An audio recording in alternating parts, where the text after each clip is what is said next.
Hey everybody. This is a totally different week for the Slay showcase thing because we're not doing an open mic. I'm so sorry. I mean, if you didn't know that this was supposed to be an open mic and you're wondering, did I know it was supposed to be an open mic?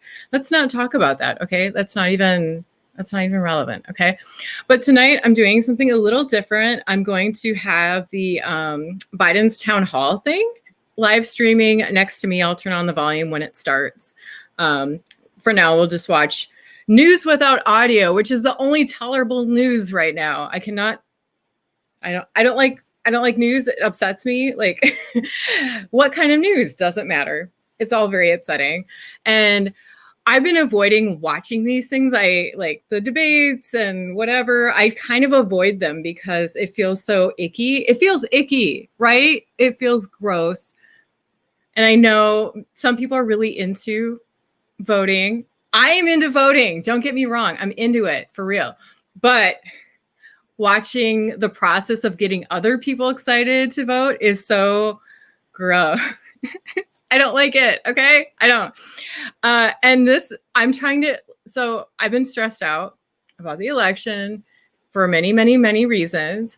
And I've been trying to do like little things to not feel as, what's it called? Hopeless, less hopelessness is what I'm aiming for. So I'm thinking I'm going to do this, like I'll try to do more live streaming of this stuff because I think that it can be a little more comforting to watch it with another person. So I'm like your emotional support person as you're watching whatever this is going to be, this Biden town hall thing. I don't know what to expect. I think I've watched him give a couple of speeches when I'm on Facebook and it's like Facebook Live and I'm like, oh, I might as well watch this. And it's okay. It's fine. And so other things I've been doing to try to relieve my sense of hopelessness. I did attempt to phone bank. I did phone bank a little bit for Texas. Okay. Because it sounds like a really cool thing to be able to flip Texas blue. This is who I am, by the way. If you're expecting like an objective perspective on this stuff, I think this is not going to be for you. If you're hoping that there will be a plot twist to my politics, there will not be. I'm pretty predictable. God, I don't like this lady who's nominated. Okay, like she is giving frizzy-haired ladies a bad name. Okay, frizzy-haired ladies are actually mostly very nice. Like Miss Frizzle, really nice lady, so helpful, educational. She makes everybody's life better. Frizzy-haired people, don't be afraid of us. Okay, she is not representative of the frizzy-haired world. Okay. And also I feel like her frizz, Amy Coronavirus Barrett or whatever her name is. I think her frizz is a very minor case. I know people talk about her frizz, but I think in her case, just a tiny bit of drugstore serum would do it. I think that would be enough. And she would look like not a good Supreme Court justice, but she would look a little bit less frizzy. Okay. She doesn't deserve frizz is what I'm saying. She is unworthy of the frizz. And, I don't like her. Sorry. No plot twist, I swear. Anyway, so I did some phone banking for Texas, which is so weird. I guess I could do it for Minnesota, but I don't want to accidentally call someone I know and have to have a conversation more in depth than like, are you going to vote or whatever? But I am not the greatest at phone banking. First of all, I don't like talking on the phone. It's very terrifying to me. And I use the word terrifying more so than I did 4 years ago. So that's something I'm going to keep in mind. Just in general, like maybe I'll do a check-in with myself in 4 years. Like, do you feel less terrified right now? And hopefully I'll think, wow, I haven't heard the word terrified in so long. What does it even mean? I am walking on clouds and stuff. So just want to make sure if there are any comments that I'm actually like responding to them. Of course, if people are not commenting, that's fine too. I'm your emotional support person during the Biden town hall. Also, for the people who are on my personal Facebook friends list, I'm going to do this additionally, but I am also going to do the West Wing Weekly HBO Max special. I have HBO Max, and I'm going to do the same thing. Okay, like, let me see if I can get my finger to. Woo! Sorry, I need a manicure. There. That is where. No, what's my finger doing? Okay.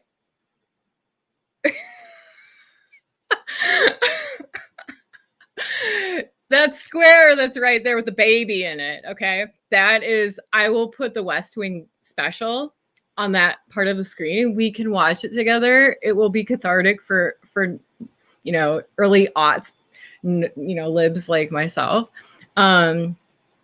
Gosh, I don't watch the news. I don't watch like over the air news. I get it mostly from Twitter. And I also have to double check that it's not jokes, because sometimes the news seems like jokes. And sometimes I'm like, yeah, that sounds about right. And then, I'll figure out like a month later, like, oh, that was actually a joke. So it's not just Republicans who think jokes are reality. Sometimes things are more nuanced, or maybe they're not that nuanced.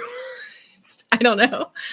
I have voted. I wore a sticker. In case you don't follow me on the Instagrams, I voted yesterday. I lost the return envelope with like the pre-addressed thing on it. And I was worried, okay, is this weird? Is this one of those naked ballots? I think a naked ballot needs to be a little more undressed before it's naked. Okay. But I was so worried that it would get disqualified because I didn't do the right whatever with it. But I took it to the drive up ballot drop off and talked to a person who had the coolest gas station sunglasses I have seen in quite some time. And she said that actually they just recycle that part of it and it's not a big deal that I don't have the envelope. I did worry though, because I called Secretary of State, I called whatever number is the voting information number, and I asked about this problem. And the person I spoke to said she had never heard of the problem and did not know what to do. I think she was lying. Maybe. Or she didn't know. Maybe she had literally never heard and it was her day off the many times that it happened. I relate to that. I've had days off. Anyway, election stuff. I feel like I'm ready for it to be done. It can just end. Thank you for being the worst. You can stop now. Who's saying Trump? Ew. Who is that even? I don't even know. Let's see. Oh, that's a YouTube person. That's crazy. Oh, right. So I'm streaming this on YouTube. I usually let's see. Is that the Ron I know? Probably not. Let's see. Okay, so the thing is starting, the town hall is starting in about 12 minutes. No biggie. Let's see. And if you all have like interjections beyond your voting for Trump or something, you can do that. That would be really cool. Because I honestly just want to watch something and talk about it. That's about it. Let's see here.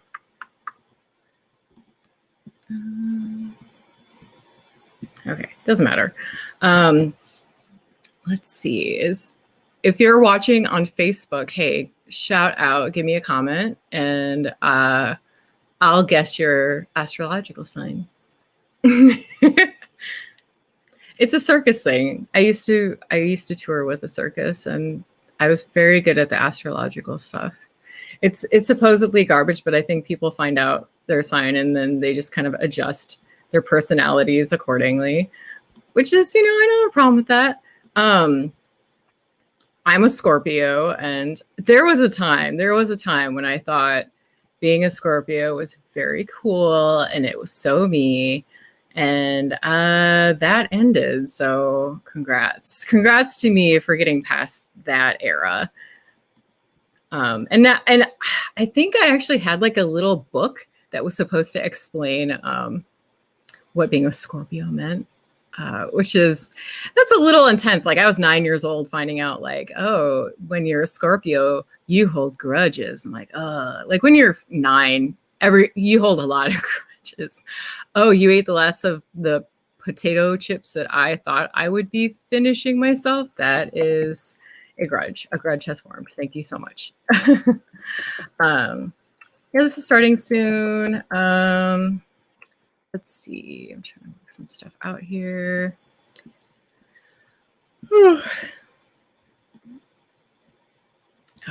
I just got a MacBook, so I'm learning the Mac thing, and it's taking a little bit of getting used to. I'm not used to. Oh, all right. Becky's been laughing. Less awkward than some conversations. Less awkward than some in-person conversation. All right.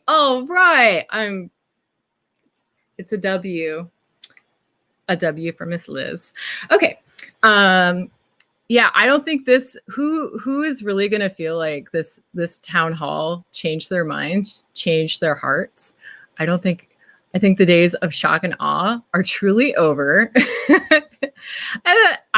Okay, maybe I'm dating myself there by referring to shock and awe. Is that, do the young people know what shock and awe means? I am curious. If you're this is gonna sound like that song. I'm trying to think the name of it. It's called Let's Get Married. And there's a part where the guy said, I think it's at the beginning, they say, if you're 25 or older, turn this off. They don't even want old women listening to the song. Like, so rude. Women over 25 still have a lot to give to society. Like, I can't think of anything. That is so wild. Let's see. This is so weird. It's weird to do like the tech stuff and try to be like fire, right? Let's see. I'm going between Chrome and Safari, and hardly anything that I prefer to use is great in Safari. Safari seems to be more of a hindrance than anything, and it's fine, but what is happening? This is crazy. Yeah, and I'm keeping an eye on the time, definitely.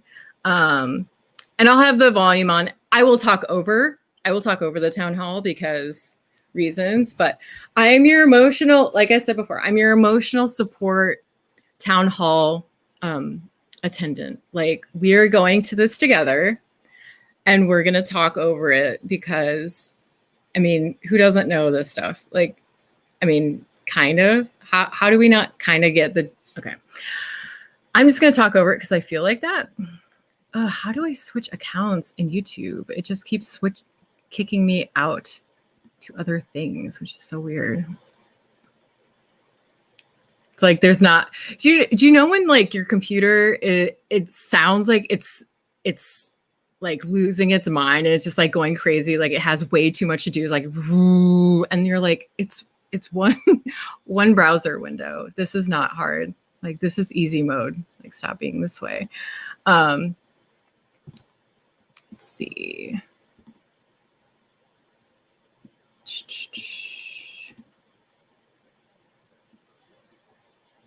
Mm-hmm.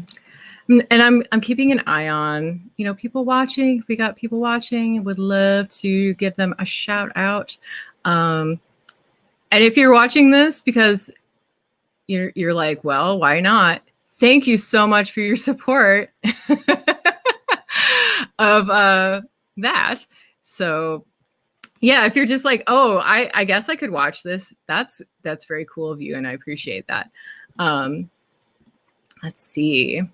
And if you're on my YouTube, I can't imagine how my stuff would get to a point where you would see it on YouTube, because all I upload are sets, and those are from a while ago.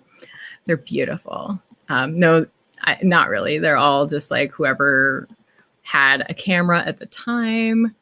Oh, what is this thing? I want to like pop out this. So I'm just getting used to MacBooks. I learned when I went to journalism school, it was all about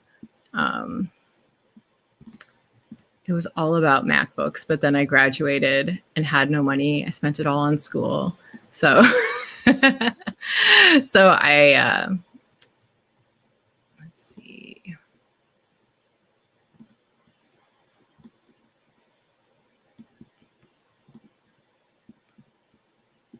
All right. Oh, I don't have two-step authentication for some stuff. And it's like, oh no, you better get it. Like, I don't know if anybody watching has watched or listened to the podcast Reply All. They had an episode where someone lost their Snapchat account, and it was because of some like SIM swapping, and two-factor authentication didn't save this person from losing stuff. And it's kind of scary to think about. You have to make it very explicit to your service provider that they need a PIN to switch it. They can't just do it because someone called and said, can you switch it? That'd be really great. I'd like this phone number, please. They just have to ask really nicely, especially T-Mobile. T-Mobile is such a pushover. It's kind of wild. Like, let's see what's going on. Miami water infrastructure. I would not drink water out of the tap in Miami. I don't know. It just doesn't seem prudent. Like I would just be drinking, distilled water all the time. I don't know. Water in Florida. I would just go without. I just drink wine or something. There's water in wine. There's gotta be. It's moist. Wine is moist. Wine is moist. I'm being very helpful. In case you didn't notice, I'm being super helpful. Let's see. I don't have anybody I'm so used to not a lot of people watching this, but this is very fun for me because it's just people watch this stuff later. And if you're watching this and you're over 25, turn it off. Okay. I think over or under 25, keep watching. But if you're exactly 25, I would appreciate it if you also kept watching. I'm everybody's friend. Doesn't matter age. I will be your friend. You can watch my thing. Unless I don't know what the deal is with 13-year-olds. Let's see.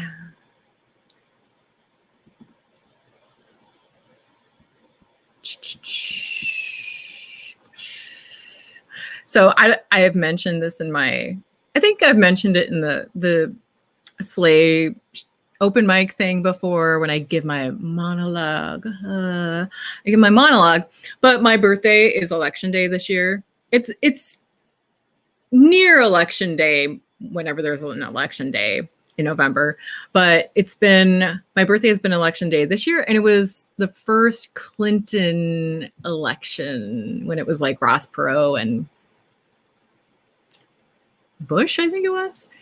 Yeah, the first Bush was a one-term president. And he wasn't the worst. Well, maybe he wasn't. God, I'm trying to remember. I was a baby, so I don't remember, but he was running. So he was the incumbent at some point because he was president. Okay. I think the first Bush was president. Okay. I'm doubting myself. The phone banking really rattled me because I have a hard time talking to people on the phone. Phone calls are creepy. They're always creepy. You don't know where they're sitting. They could be in a dank room. Okay. You don't know what they're wearing. They could be wearing a terry cloth robe. You don't know what their facial expressions are. They could be, smirking. There are so many things that you don't know about where that person is. It just phone calls seem creepy. I don't like to receive them. It's just disembodied voices, something about it. I don't like it, but democracy is important. So I tried my best. I hope I have the right live stream for this thing. Let's see. Is this happening? There's like a weird map of like maybe the world. Okay, it's the world. Yeah, I eventually figured it out. Let's see.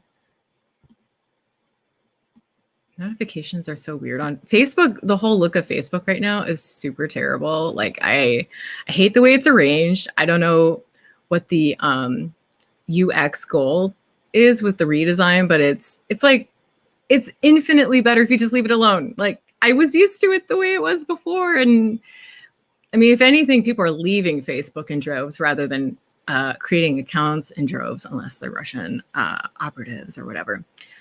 Not to get into that stuff. Let's see how it all plays out. George Stephanopoulos. I used to like him. I read his book. It was fine. It was large print, so pretty easy to read through. Oh, is this it? This is it. All right, we're gonna get the audio going. I know how to do this, I think. Oh man, I'm not good with the Mac yet. I'm working on it.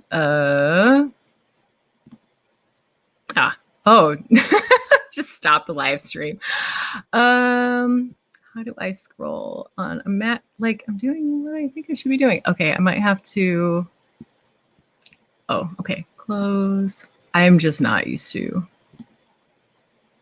I'm not used to my new MacBook. Let's see.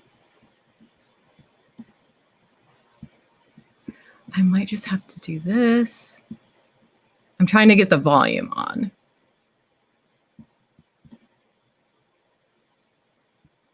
Yeah, volume. Not loudest, less loud than loudest. A group of Pennsylvania voters. All right. They're all appropriately socially distanced tonight, and they're a group of summer voters. Oh my gosh! Some have said they're voting for President It looks Trump. So empty. This looks like one of my shows, like one of the weird midnight shows I do. We're going to start with Nicholas Fedden. He's from Jenkintown, Pennsylvania. That's close to here in Philadelphia. And you're a Democrat. I am a Democrat. Thank you, George. Mr. Vice President, every day my wife and I are in disbelief at the lack of coordinated federal action on COVID-19. We know that your administration would follow the science. My question for you is two parts. First, looking backwards to when this country first How became did he aware memorize this question? of How did he memorize all COVID-19, that? What would following the science have meant in terms of actual policy? That's a good question. Looking forward, yeah. What would your administration do in terms of following the science with real concrete policies that haven't been done by the current administration? Well, first of all, going back, the fact is that the president was informed how dangerous this virus was. And all the way back in the beginning of February, I argued that we should be keeping people in China. And we had set up in our administration a pandemic office within the White House. There were 44 people on the ground. I suggested we should be seeking, and I didn't hold public office. I was a former vice president. I suggested we, in fact, ask to have access to the source of the problem. And the best of our knowledge, Trump never pushed that. All those 44 people came home, never got replaced. In addition to that, I pointed out that I thought in February, I did a piece for USA Today saying this is a serious problem. Trump denied it. He said it wasn't. We later learned that he knew full well how serious it was when he did an interview with Bob Woodward. And at the time, he said he didn't tell anybody because he was afraid Americans would panic. Americans don't panic. He panicked. He didn't say a word to anybody. Then I wrote a piece in March about what I thought we should be doing to take hold of this, using there's an act that's passed a long time ago that allows the president to go into a business and say, stop making this and start making that. And it took a long time for him to even institute that, to get ventilators and so on. And so the point was he missed enormous opportunities and kept saying things that weren't true. It's going to go away by Easter. Don't worry about it. It's going to all, when the summer comes, it's all going to go away like a miracle. He's still saying those things.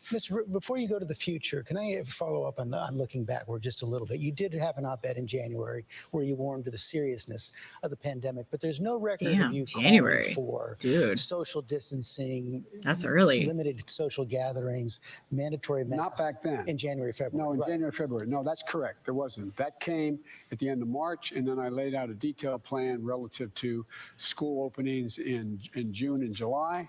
And I talked about He's doing it all. The Doing it science all. was becoming clearer and clearer of how this was spreading so rapidly. But the president kept denying that. If you notice, from March on, I stopped doing big meetings. I started wearing masks.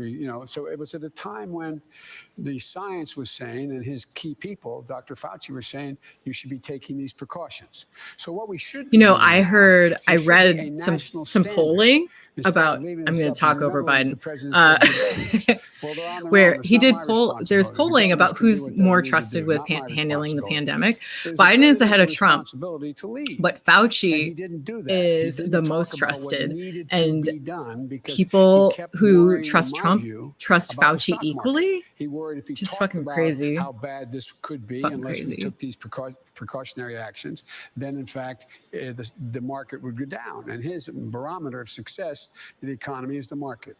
Thirdly, what we didn't do is the president had an opportunity to open and allow schools and businesses to stay open if they got the kind of help they needed. So the Congress passed a couple $2 trillion worth of help, and what happened was most of that money, significant portion of that money, went to the very wealthiest corporations in the country, didn't get to the mom and pop stores. So you had 1 in 5, 1 in 6 minority businesses closing, many of them permanently, people being laid off. And then what happened was when the first tranche of the first round of money for unemployment, enhanced unemployment, went by, he didn't do anything. He didn't do anything. And to the best of my knowledge, and I mean this sincerely, I can't think, I've been around for a lot of presidents, and you know a lot of presidents in the crisis. I don't ever remember one never calling the House and Senate, Republicans, Democrats together. Let's look forward a little bit. You said that you would lock down the economy only if the scientists said it was necessary. Well, by the way, that wasn't the context here. They said, would I lock down you cleared that up. Cleared up. So I said, I follow science. But I don't think there's a need to lock down. But I want to press you on that point. Sure. Hey, this isn't your town hall, George. Find another person in the audience. Only the hard to solve problems. Yep, What is most likely to happen is the scientists will disagree. The scientists will disagree with the economists. So the question is, how are you going to decide this? Who are you going to listen to? And how can you contain the pandemic without crushing the economy? Well, you can contain the pandemic by being rational and not trust the economy. For example, I laid out a plan how you can open businesses. You can open businesses and schools if in fact you provide them the guidance that they need as well as the money to be able to do it.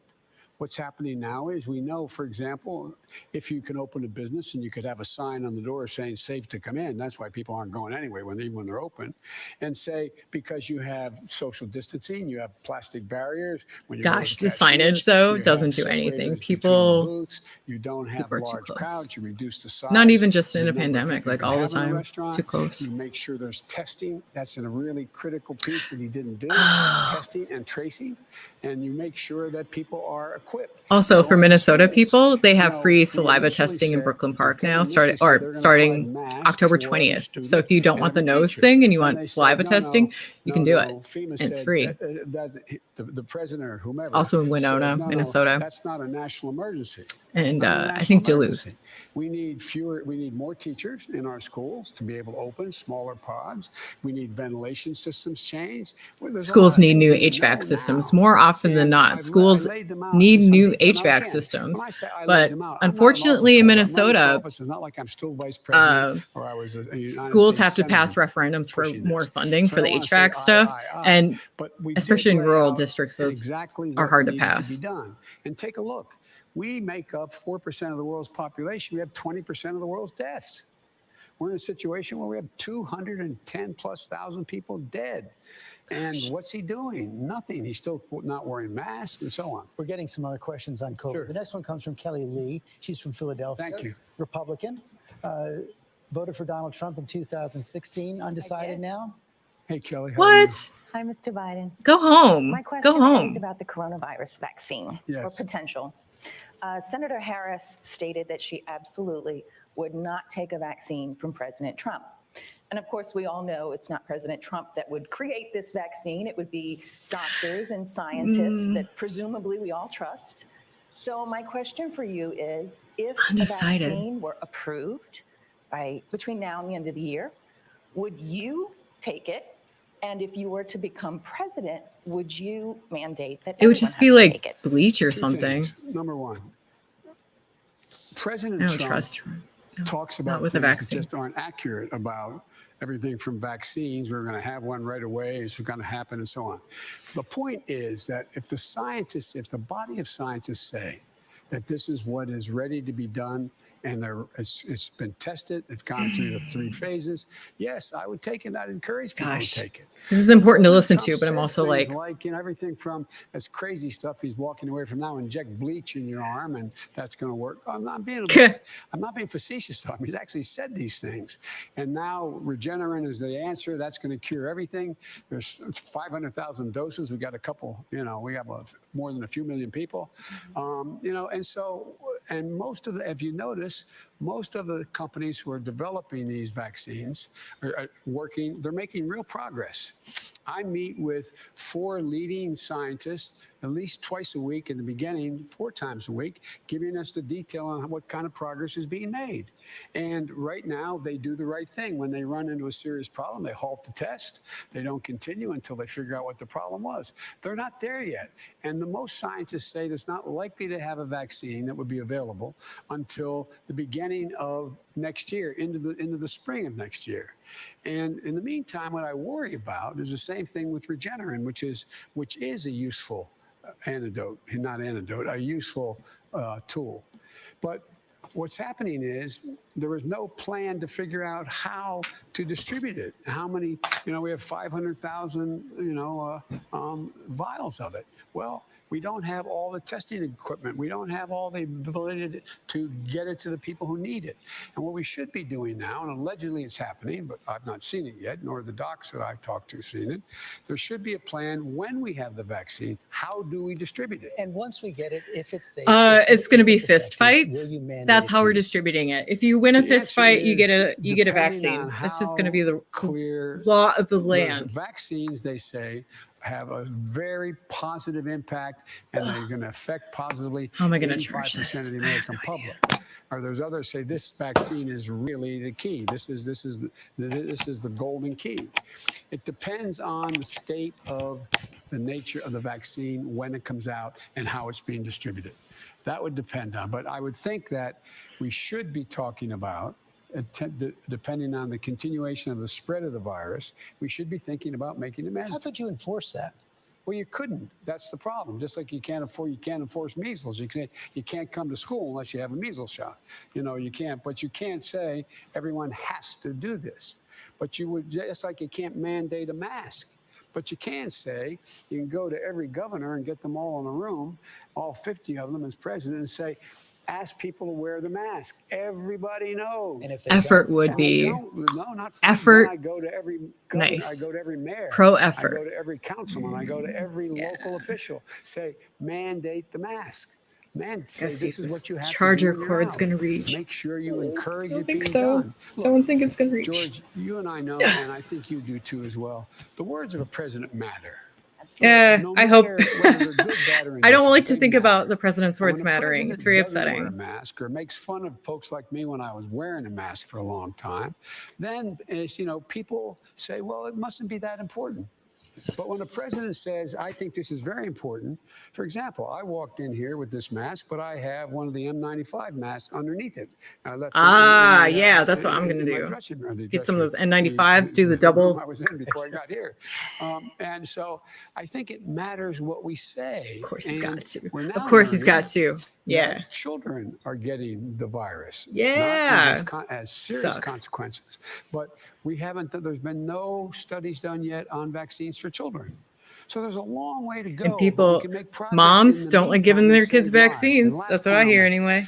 If you listen to the head of the CDC, he stood up and he said, while we're waiting for a vaccine, and he held up a mask.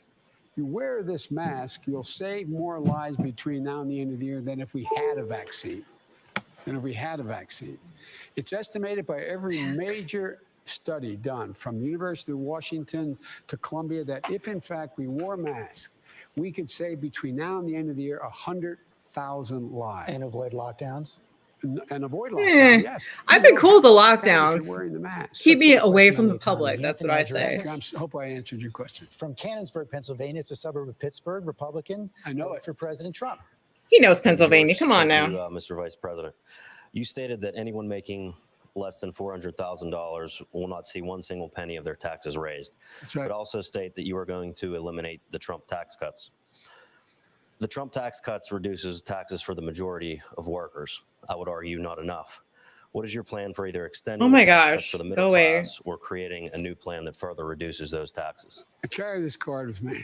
When I said the Ooh, Trump a tax card. cuts, about 1.3 trillion Yeah. of the $2 trillion in his tax cuts went to the top 1/10 of 1%.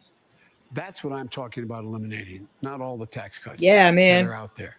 And by the way, if you just take a look, we reduced the corporate tax rate from 35%, and Democrats and Republicans who were in office thought it should come down to 28%. He reduced it to 21%. You have 91 out of every of the Fortune 500 companies not paying a single solitary penny. If you raise the corporate tax just back to 28%, which is a fair tax, you'd raise $1.3 trillion. Yeah. That's a lot of money. If you made sure that I people think. making over 400 grand, Are trillions lots of Bush money? administration, I 39.6%. don't know. You would raise another, it goes up to, let me get you the exact number here, about 200, excuse me. Hey, he's cheating. He knows how to $92 read. billion. So you can raise a lot of money to be able to invest in things that can make your life easier, make you change your standard of living by making sure you have affordable Wear healthcare, cleaner by making sure you're in a shirts, situation better where shirts. you're able to send your kid to school, and if you have a student debt, you can deal with it. Making sure that your home, you can pay your mortgage. You got They're 20 wearing million the same people color right of now. tie. Mr. This Vice is President, let me all press you on that. set Though. up. You're going Set to raise up. the corporate tax. You're going to raise taxes on the wealthy. Is it wise to do even that when the economy is as weak as it is right now? Another Absolutely. 900,000 people. Reject great that question. question because that's not Moody's true. did an Economy is not analysis weak. of my Just sucks for detailed poor people. That's analysis all. of my And tax the plan and my dwindling economic middle plan. class. They said, I will in 4 years, Moody's, Wall Street, said I will create 18.6 million new jobs, good paying jobs, number one. Number two, and I'll increase, the GDP will grow by $1 trillion more than it would under Trump and 7 million more jobs than under Trump. And the reason is when you allow people to get back in the game and have a job, everything moves. Everything moves. Right Trickle now, you got up, the opposite. bitches. You had Trickle last up. year, during this pandemic, you had the wealthiest billionaires in the world, in the nation. They made another $700 billion. $700 billion. He talks about a V-shaped. That guy's recovery. head is It's a sweating, I K-shaped think. recovery. If you're on the top, It's not just you're shiny, gonna do it's very well. aggressively And the other thing and if something. you're in the bottom, It's or you're just- in the middle it's of the just shiny. bottom, I'm gonna leave him your alone. income is coming down. You're not getting a raise. I don't know what you do. You may get a raise. But He all doesn't kidding know. aside, He doesn't know what that but guy it's does. about It's terrible. growing the economy. And George, the way out, the reason why I'm so optimistic about economic recovery, more than I've ever been, is we have these 4 crises happening all at once, and one helps the other. For example, we're going to invest a great deal of that money into infrastructure and into a green infrastructure. We're going to put 500,000 charging stations on new highways we're building and old highways we're building. We're going to I hear own more charging the stations. I'm like, electric yes, market. so I can You charge know my as well phone. as I do from your days, in the old days, where the president spends about $600 billion a year on government contracts. Everything from making sure they have aircraft carriers to automobile fleets for in the United States. If you and it's not violation of any international trade agreement, made in America. If you actually insist that whatever that product is, made in America, including the material that goes into the product. Yeah, It's not just estimated we're parts gonna being create assembled somewhere in the between United another States, 4 but and get all 6 the million stuff jobs just by made doing in the that. United States But and what's then happening make it now, here. under his trade It's like, oh, policy, let's ship all a this lot of this stuff is like going partially put overseas. You get a together and benefit then from going Americans overseas. put it But you together. have That's much why of it being IKEA is made a thing. overseas. So if you Our send it economy me it's just a bunch of you get IKEA 10% tax increase assemblers. on your No, on the it's not. product. It's not. If I you don't make think. it in America and You you tell bring it me, back, you get economy. a 10% growth. If you bring back a company and you're going to open up an old facility, you get a 10% tax credit for all you invested. Oh, that's nice. That actually works. I don't have George. any there's not money gonna be for any that kind of delay on the thing, tax but it is increases. nice. No, well, I got to get the votes. Ah, Vote with the yeah, votes. that's true. There That's is an why, election coming. Yes. The one thing that I have this strange notion: Yes. we are a democracy. Oh, Some buddy. of my Republican friends and some of my Democratic friends even occasionally say, "Well, if you can't get the votes by executive order, you're going to do something." Things you can't do by executive order unless you're a dictator. We're a democracy. We need consensus. Got to take a quick break. We'll be right back. All I hope right. I answered your question. I'm gonna mute this We the people audio of the here. United Oh, States, in order well, to form a more the perfect preamble's union, nice. I'll establish let the justice, preamble slide. ensure Okay. domestic tranquility, provide for the common defense, promote the general welfare, and secure the blessings of liberty to ourselves and our It's important to posterity, read that ordain stuff and or have it read establish to you. This Constitution for the United States of America.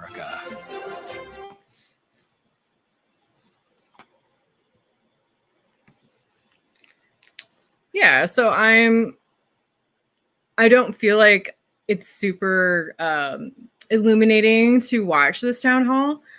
It's not like a slam on anybody really. It's just like really undecided voters asking questions. Like they're not going to understand these answers. They're not there for answers. They're there for attention and they're getting it. So kudos on that. I suppose your ploy worked. Yeah, undecidedness is very appealing to us now. Thank you.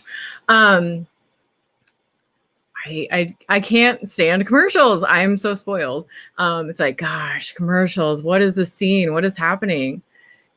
Commercials. It's just like there's such an industry around making commercials, and I'm a marketing person, so maybe I just feel a little overwhelmed by it because it's all around me. Have I voted already? Yes, I have. I have voted. It is done. I'm excited to be done with it. I've seen the lines and stuff, and I just don't want to. I don't want to stand in line. And I'm in Minnesota, so it's been super easy. I dropped it off at a curbside location. They have a number you call if you're there and you're ready to give them your ballot, but you don't even have to call. They're watching for you. We're very sweet in Minnesota. Well, the non-cops among us are very sweet, and they just like look for you and see if you're coming. It's kind of, I don't know why I find it weird to run a campaign ad during your own town hall. Like the town hall is the ad. You don't have to spend money, but I guess whatever, the less I see of the Dodge Ram is the better. Right. Yeah. I was doing phone banking today and I had to mention a specific candidate to vote for. It wasn't just like vote Democrats or whatever. It was for a guy named Jeff Whitfield, I think. He seemed decent. I read his bio before I started doing it because I wanted to make sure he didn't suck. And he seemed like a cool dude who used to work for the United Nations and stuff, and is a military veteran. And I thought, like, okay, this guy's cool. I guess I can support him with this like thing. Yeah, see, voting like early is nice. It's like you get it done. My parents are very against early voting, which is it's so weird. They're like, you should just have to do it on the one day. I'm like, but what if there's too many people for the facilities and they might as well do it early? I feel like if I do it early, I'm allowing whoever does it on day of to just do it and have that less amount of time waiting in line. I don't want to contribute to the line if I don't have to. And there are people who, they're trying to vote before work or after work. They don't have the time like I do. I have way too much time on my hands. I think they're coming back from commercial break. Are they? I like that shade of blue. That's just me. That's a pretty blue. I'm digging it. Everything's pointless. All right. Put my little headphones back on. I think they're coming back. Maybe they kicked me out of the app. That'd be dumb. What's happening? Oh, okay. All right. They're just going to keep giving us Amendments, one bite at a time. I love it. I love it. Okay, I'm going to unmute this so you can hear the guy read it. Oh, he's done. But From the all right. Constitution If anyone Center has a in problem with the Philadelphia, audio, feel free to here comment. again, This is George being streamed on my personal Facebook, And welcome back to my our town comedy hall with Joe show Biden. We're gonna get a Facebook, question and now then from YouTube. Cedric Humphrey. He's a student from Harrisburg, Pennsylvania, progressive Democrat. Don't jump, Cedric. Whoa! You look like I you're would be way so up there. scared to Thank stand you, there. George, and good evening, I'm former scared. Vice President Biden. Mhm. Many people believe that the true swing demographic in this election will be Black voters under the age of 30, not because they'll be voting for Trump, but because they won't vote at all. I myself have had this exact same conflict.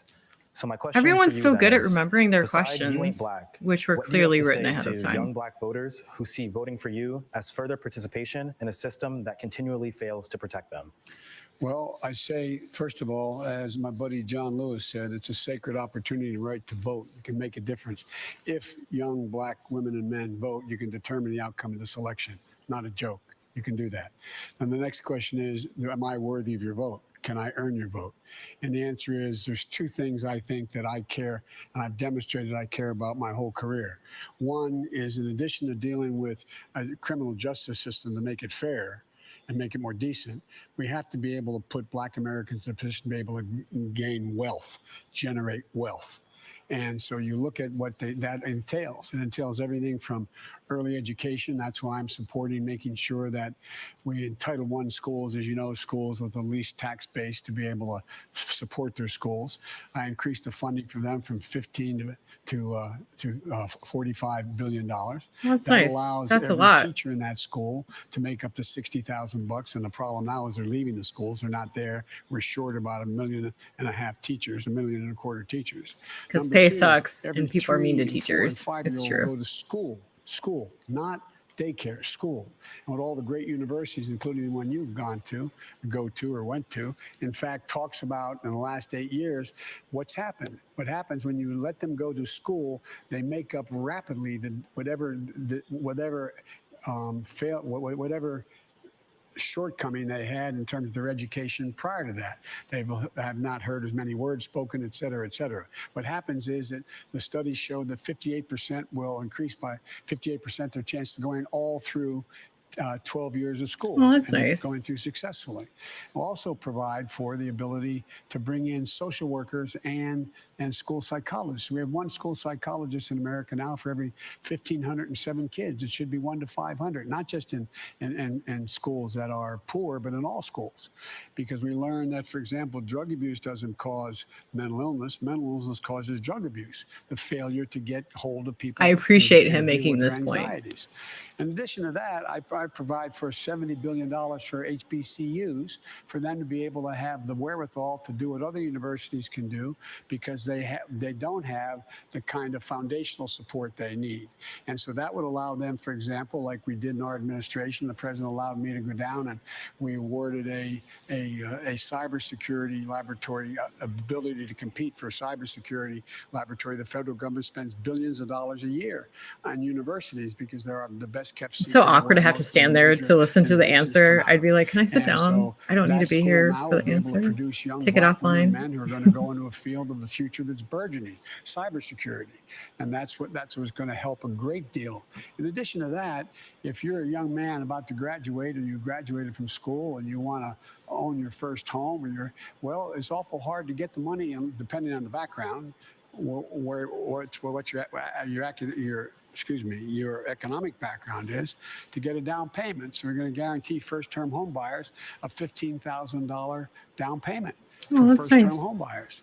In addition to that, what all the studies now show, and I've been arguing this for a long time, is young Black entrepreneurs are just as successful as white entrepreneurs or anyone else given a shot. But you can't get the money. Where do you go to get the startup money? So what President Obama and I did, we had a program. What time is it? Took him half an hour to mention Obama. It's crazy. Half an hour before he mentioned Obama. And that generated $30 billion came off the sideline, because if you have a guarantee of $200,000 for your new startup enterprise, young entrepreneur, you're going to be able to attract, if it's government money as a guarantee, you'll be able to attract another $100,000. It generated $30 billion. Well, I'm changing that program, and I'll get this done without much trouble, I believe, in the Congress, from $1.5 million to $30 billion to $30 billion. That'll take $300 billion off the sideline and grow, because and for example, if you, in fact, and I were the same age and we split our differences and we were the same age and we went to the same builder to buy us each the same home, but my home was in a white neighborhood on one side of a highway and yours is in a black neighborhood, same exact home. Your home will start off being valued 29% less than my home, yet your insurance for that home will be higher. You'll be taxed more for it. We've got to end this. That's what got me involved in politics in the first place, a thing called redlining. We can change so much. Really appreciate how he explains this concept to give people a real and that he cares. It's cool. It's cool that he cares, guys. Well, he knows what he's talking about. I think so. Okay. Well, there's a lot more if you're going to hang around afterwards. I'll tell you more. Ah, Okay. No, but I really mean it. It is the key. meet me out in the parking lot. This is the way every other. Educate me more about this like topic. My dad, he lost his job up in Scranton. And it took him 3 years to be able to move down to Delaware, to Claymont, Delaware, a little steel town, and send us home to our grandpa to live with him. Yeah, I'm not great at math either, so I'm kind of like, these numbers are fine. It was just normal apartments. That's what I say percentages when I want to seem impressive without knowing what I'm talking about. I remembered this percentage. Accumulated wealth. You build up wealth. That's how middle-class folks make it. They build up wealth. Then he was able to borrow a little against that to be able to help us get to school, those kinds of things. It's about accumulating I wealth. Admire the heck out of being able to stand and listen to the answer.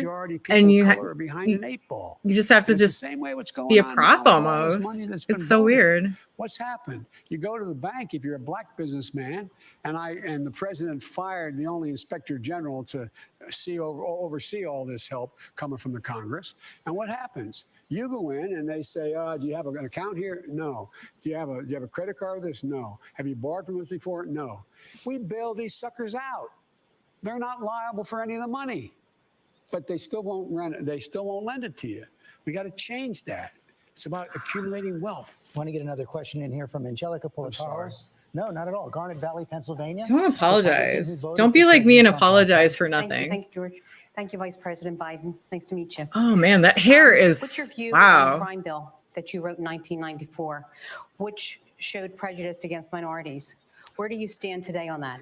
Well, first of all, things have changed drastically. That crime bill, when it voted, the Black Caucus voted for it. Every black mayor supported it across the board. And it didn't. The crime bill itself did not have mandatory sentences except for two things. It had 3 strikes and you're out, which I voted against in the crime bill. But it had a lot of other things in it that turned out to be both bad and good. I wrote the Violence Against Women Act. That was part of it. The assault weapons ban and other things that were good. She looks like Roseanne, like a little bit. States more money for prison systems that they that can hair build, is state prison wow. systems. And you have 93 out of every 100 people in jail now is in a state prison, not in a federal prison, because they built more prisons. I also wrote into that bill a thing called drug courts. I don't believe anybody should be going to jail for drug use. They should be going into mandatory rehabilitation. We should be building rehab from weed to have these people housed. We should wipe out. We should decriminalize marijuana, wipe out the record so you can actually say in honesty, you ever been arrested? It's like he heard me. For anything, you can say no, because we're going to pass a law saying there is no background that you have to reveal relative to the use of marijuana. And so there's a lot of things, but in addition to that, we got to change. That's legalized weed for everybody who's wondering what that meant. It's legalizing weed, so you don't have to go to rehab for weed.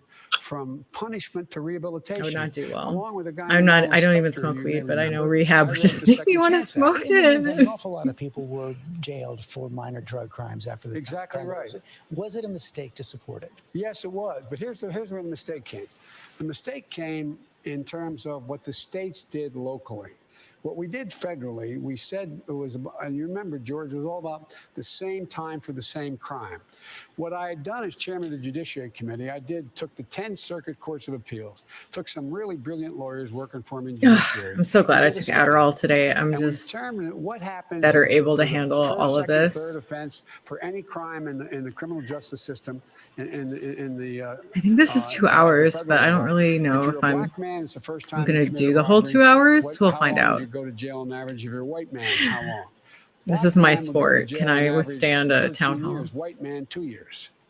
I go down the list of every single crime. So we set up a sentencing commission. We didn't set the time. Every single solitary maximum was reduced in there. But what happened was it became the same time for the same crime. So it said you have to serve between 1 and 3 years. It ended up becoming much lower. Black folks went to jail a lot less than they would have before, but it was a mistake. Let me ask another follow-up on the crime bill. It also funded 100,000 police back in 1994. Boo. More cops clearly mean Obligatory less crime. boo. Do you still believe that? Yes, if in fact they're involved in community policing, not jump squads. For example, when we had community policing from the mid-90s on till Bush got elected, what happened? Violent crime actually went down precipitously. Remember the significant rise in violent crime that was occurring in the late 80s into the 90s. It went down, and fewer African Americans were arrested because you had the requirement. The cops didn't like it. They didn't like the community policing because you had to have 2 people in the vehicle. They had to get out of their cars. They had to introduce themselves to who owned the local liquor store, who owned the local grocery store, who was the woman on the corner. And what they would do, George, they'd actually go and give people their phone numbers. A cop would give the phone number. Cops who care. Nellie Smith was on the second floor where drug deals took place and things happened. I think I was arrested by a couple of those Below cops. her, her apartment, she could call and say, it's Millie, and there's something going on here. And they'd never reveal it was her because they know if she knew that, in fact, they'd never report the crime. She'd never report. So it actually started to come down. What happened? They eliminated the funding for community policing. Community policing doesn't mean more people coming in up-armored Humvees and swarming like that. When they did, I haven't seen a cop in a Humvee. I don't think ever. Maybe it happens outside of my realm. Asked the question, where do you want me to spend the money? They say, well, only 1%. She looks really like Roseanne. It's a real Roseanne looking lady. Right now we have a systemic problem. How do you get the kind of policing, prevent the kind of policing? You have to change the way in which they police. One of the things I'm going to do, George, is set up a national study group made up of cops, social workers, as well as made up of the Black community and the brown community to sit down in the White House and over the next year come up with significant reforms that need to take place within communities. You have to bring them together. That sounds like a disaster, but it's an idea. The neighborhood I grew up in Claymont. You either became a cop, a firefighter, or a priest. I wasn't qualified much to do any one of them. All kidding aside, cool. Most cops don't like bad cops. Correct. They don't like it. Correct. And so what happens is they get intimidated into not reporting. So one of the things we do is there has to be transparency available. We have to be able to go in. Gotta let cops tattle. Give them the freedom. Give them the comforting caress of an ombudsman. If in fact a cop needs to be tried, it's not the prosecutor in the community, in the district where they are. You got to go outside the community to get another prosecutor to come in and handle the crime. There's a lot of things we've learned. And it takes time, but we can do this. You can ban chokeholds, but beyond that, you have to teach people how to de-escalate circumstances. Also, pressure on governors / mayors to do reforms beyond like giving the cops more money. The person coming in passes certain psychological tests. And the last thing I'll say, and I'm sorry because TJ Maxx does those psychological tests before they hire you. It's like don't steal anything thing, and you just lie. Identify the things that have to change. And one of the things that has to change is so many cops get called into circumstances where somebody is mentally off, like what happened not long ago with that guy with the knife. That's why we have to Which guy with the knife? Within police departments, psychologists and social workers to go out with the cops on those calls, some of those 911 calls, to de-escalate the circumstance, to deal with talking them down. But we can't, cops are kind of like school teachers now. You know, a school teacher has to know everything from how to handle hunger in a household, as well as how to teach you how to read. Well, cops don't have that breadth. And there's a lot of things we can do. We shouldn't be defunding cops. She looks we should be angry. mandating The other guy looked we should be uncomfortable, doing the guy in police before departments, her. and She make just looks sure there's mad. total And I get transparency. that. Got to take another quick break. We'll be right Ooh, back. quick I break. don't know I'm the gonna- answer to your question, but All right. My hair, I swear I'm not balding. If you're like, bitch, why are you balding? It's my roots that just kind of, I have a big forehead. This is how I look. I'm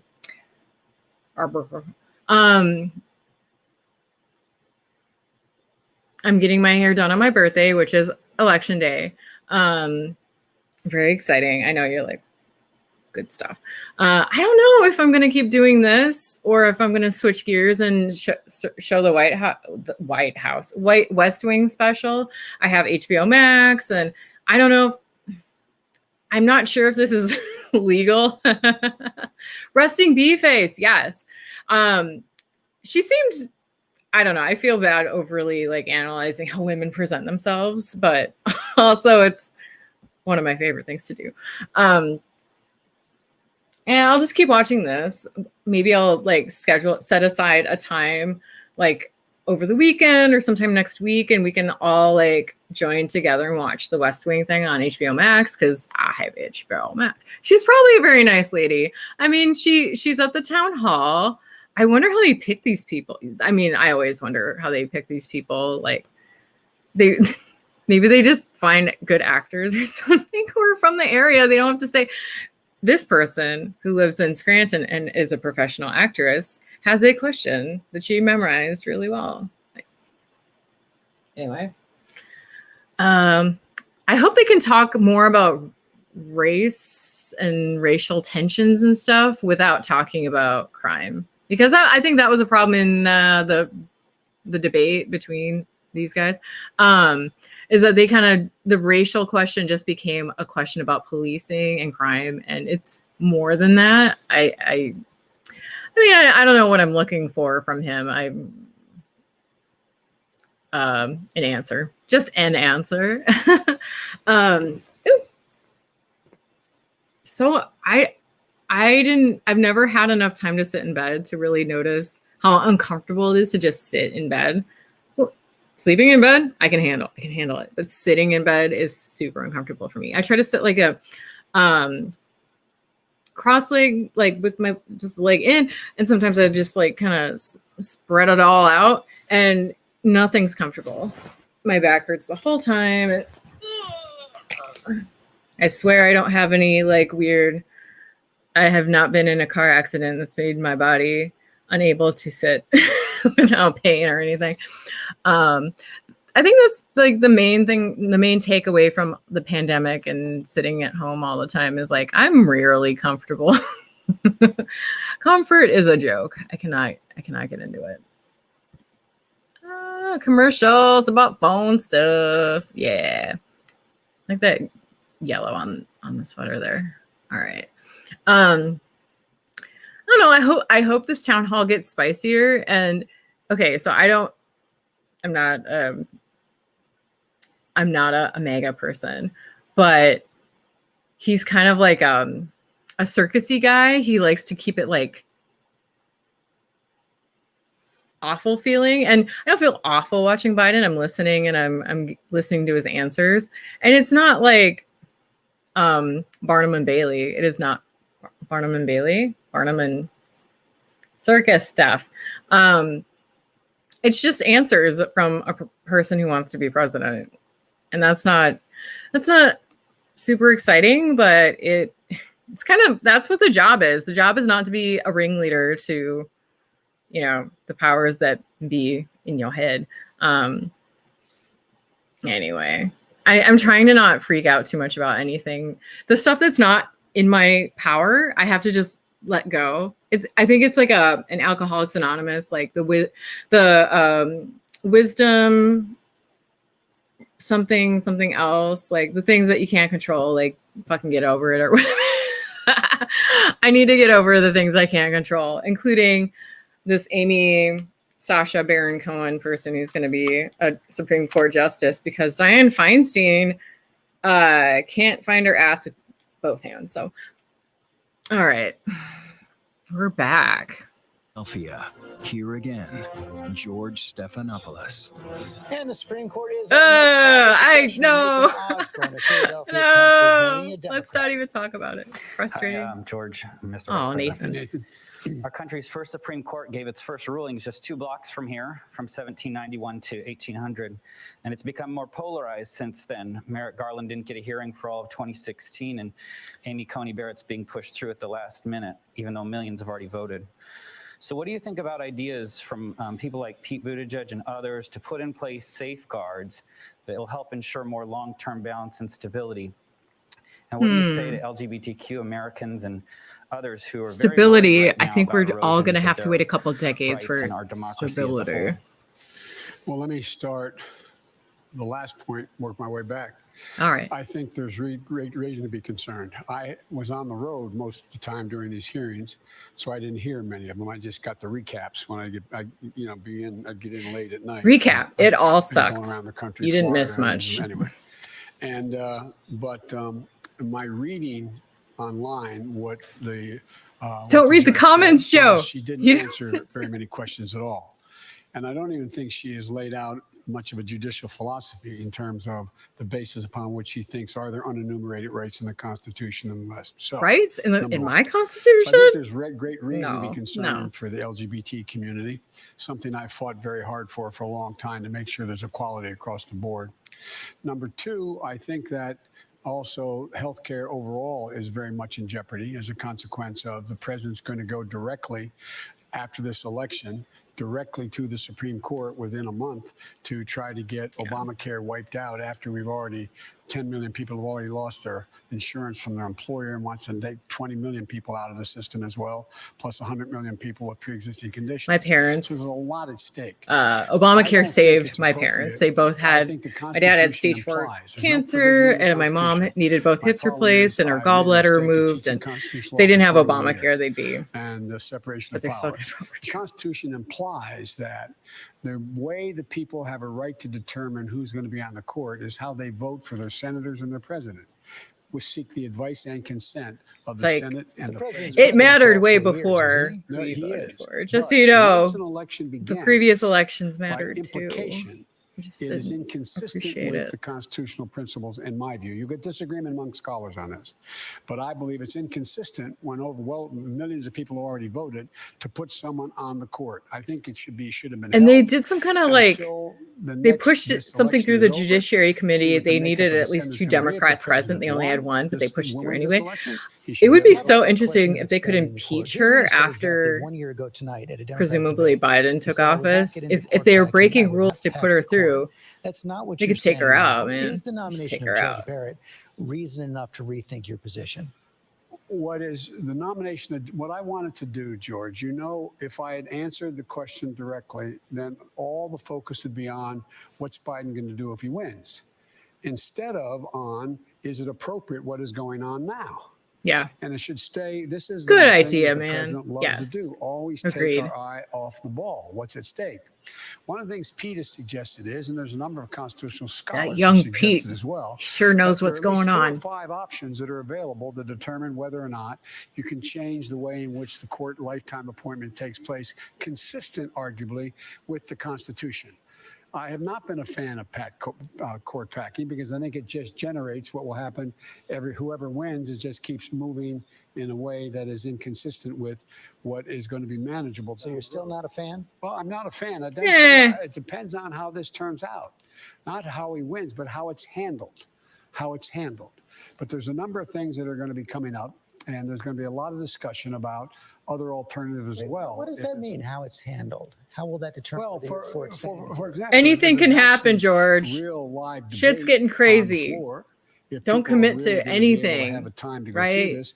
You know, That's I the don't whole know game. anybody who's gone on the floor and you know, that's been a controversial justice in terms of fundamentally altering the makeup of the court that's gone through in a day kind of thing. I mean, it depends on how much they rush this. And you think about it, George. Here you got a lot of people not being able to pay their mortgage, not being able to put food on the table, not being able to keep their business open, not being able to do anything to deal with what's going on in terms of the economy as a consequence of COVID.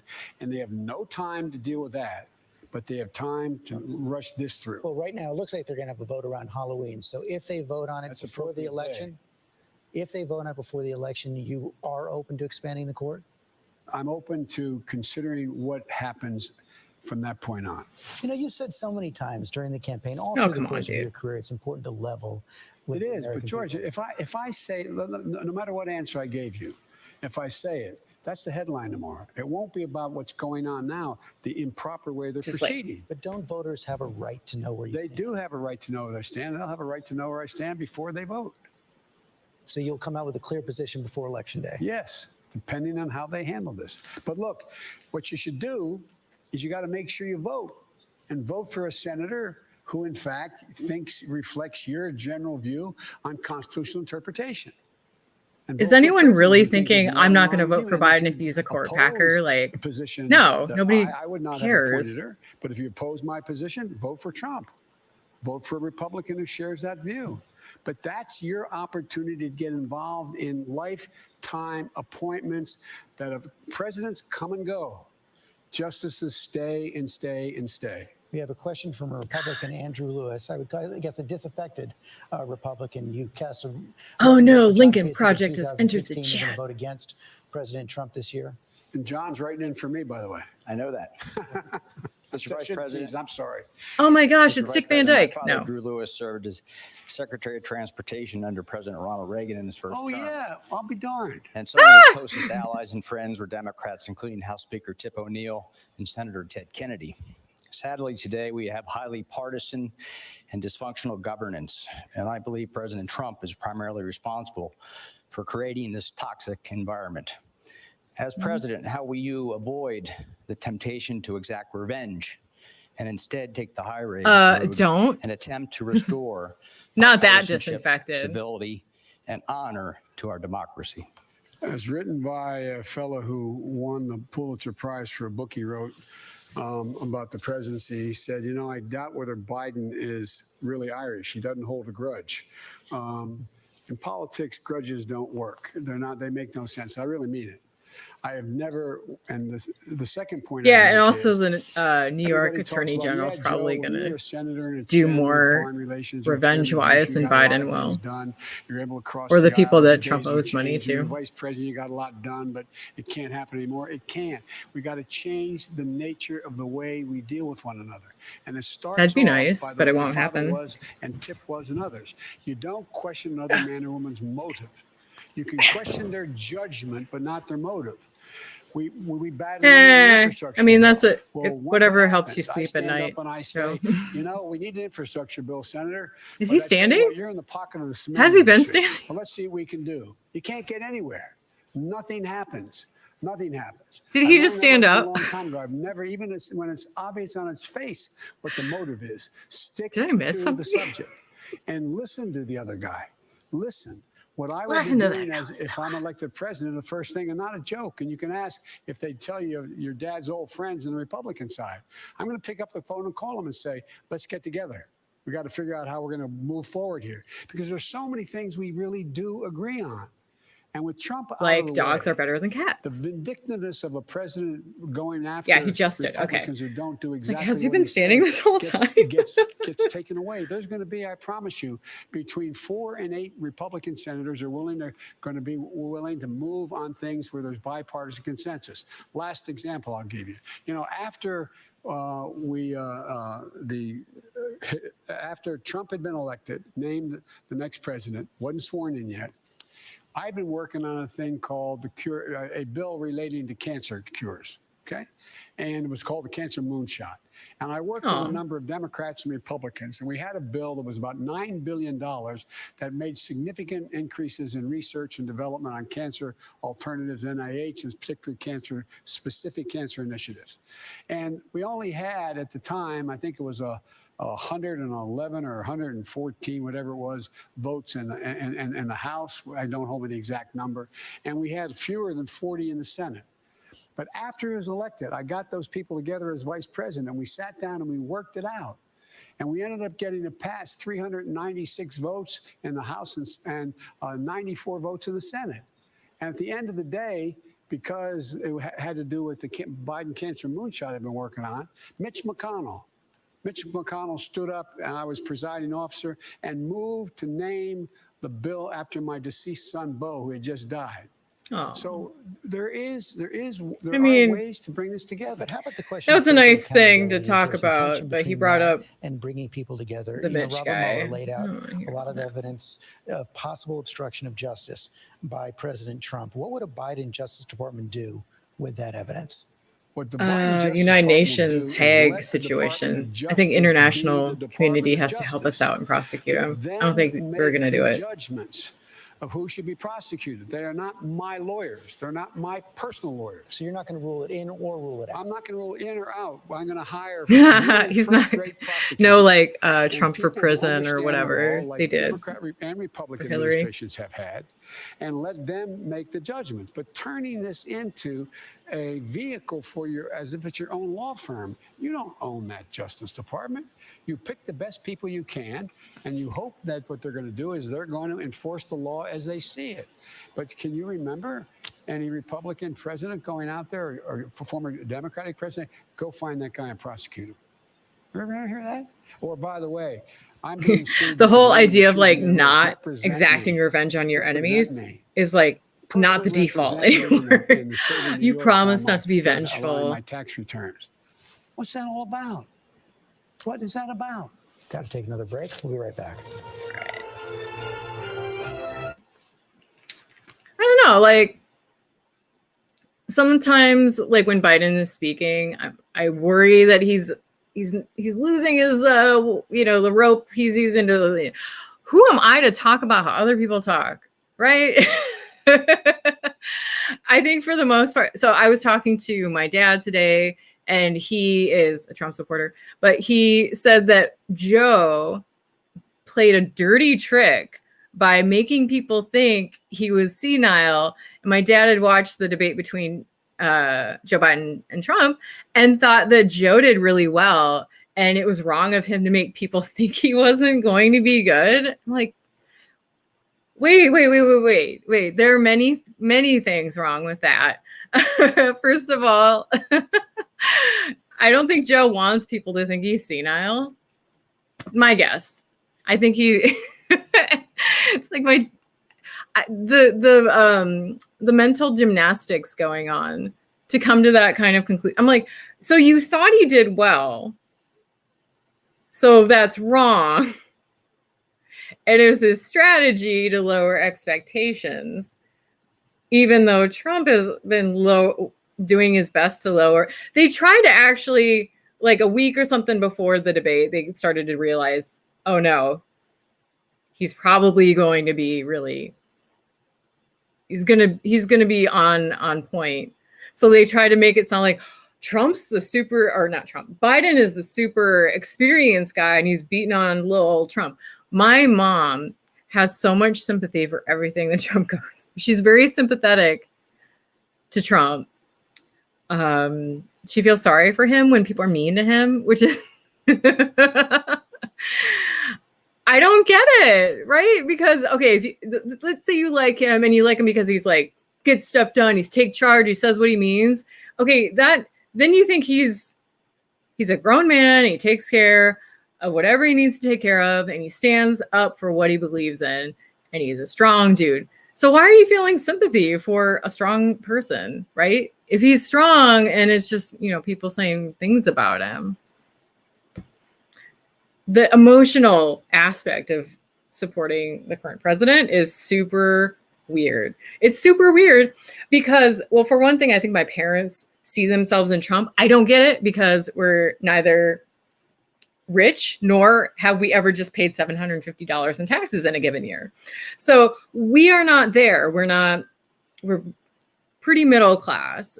So I don't see, the only thing I kind of understand is my parents, I don't think either one went to college. My dad's very like, maybe he did. And they're not intellectually curious. They're not super into reading. So people thinking that Trump is not smart makes them feel like people don't think I'm smart. And it's mean to say someone is stupid, even though they're pretty stupid, right?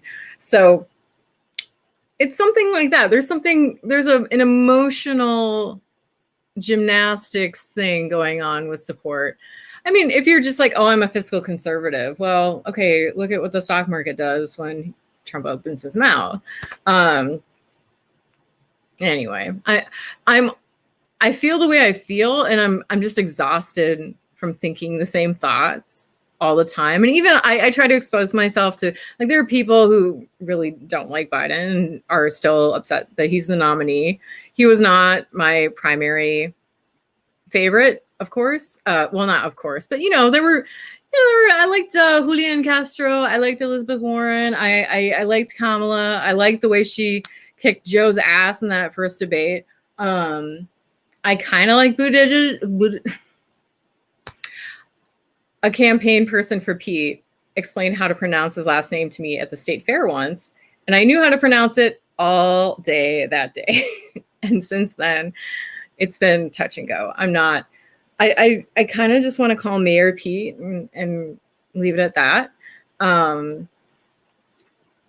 Anyway, I try to listen to people who aren't super pumped to vote for Biden. I'm super pumped because, one, I did it, so it's done. And two, it is what it is. I hate to be that person, but it's 2020 and this is the deal. Oh, we're back. Yeah. The environment right Ooh, now. environment. Question from I care Michelle about this. Elise from Pittsburgh, Pennsylvania. I work social for an worker. environmental You're a nonprofit, Republican so who's voted for Democrats, I'm but you're into not it. sure what you're going to do this time around. Correct? Correct. Greetings, former Aw, Vice President Biden. she seems nervous, but cute. In a 2012 report of the University of Pittsburgh's Institute of Politics, fracking was discussed and its possible implications for the waterways from the Commonwealth to the Gulf. People who don't like Biden don't like Fracking has fracking. made the population sick and Mostly. killed wildlife in Southwest Pennsylvania. The Commonwealth of Pennsylvania and small business development centers have already begun to transition people away from fossil fuels. What industries that are not harmful to human health and the environment are you planning for Southwest Pennsylvania and the nation? Well, first of all, I make it clear I do not propose banning fracking. I think you have to make sure that fracking is in fact not emitting methane or polluting the well or dealing with what can be small earthquakes and how they're I have to be honest, I don't quite understand very fracking. well, number one.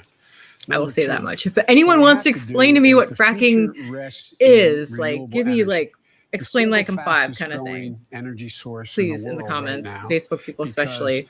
I'm going to say something that's going to sound because self-serving, I'm on but I Facebook a lot, managed and the I'll Recovery reread Act, it and try to and study. I was able to invest billions of dollars into bringing down the cost per BTU of wind and solar.